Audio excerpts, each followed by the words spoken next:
અલંગના મણાર ગામે આવેલી દીપ ઇન્ડસ્ટ્રીઝના ગોડાઉનમાંથી 315 kilo copper wire અને 250 કિલો લોખંડનો ભંગાર મળી કુલ રૂપિયા 1,96,500ના મુદ્દામાલની ચોરી થઈ હતી. આ મામલે અલંગ પોલીસ સ્ટેશનમાં ગુનો નોંધાયો હતો.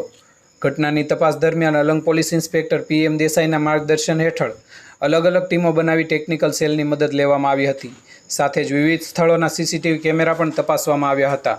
તે દરમિયાન પોલીસ કોન્સ્ટેબલ હારિતસિંહ સરવૈયા અને ઘનશ્યામસિંહ ગોહિલને મળેલી બાતમીના આધારે પોલીસે કાર્યવાહી કરી 3 આરોપીઓને ઝડપી પાડ્યા હતા.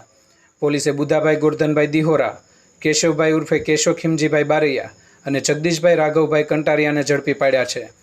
પોલીસે આરોપીઓ પાસેથી ચોરીનો 315 કિલો કોપર વાયર, 250 કિલો લોખંડનો ભંગાર, એક ઇકો વાહન અને 2 મોટરસાયકલ અને 3 મોબાઈલ સહિત કુલ રૂપિયા 4,71,500નો મુદ્દામાલ કબજે કર્યો છે.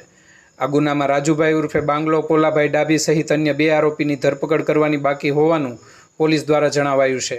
આમ મણાર ગામે દીપ ઇન્ડસ્ટ્રીઝમાંથી થયેલી કોપર વાયર અને લોખંડના ભંગારની ચોરીનો વણશોધાયેલ ગુનો શોધી કાઢવામાં અલંગ પોલીસની ટીમને સફળતા મળી છે.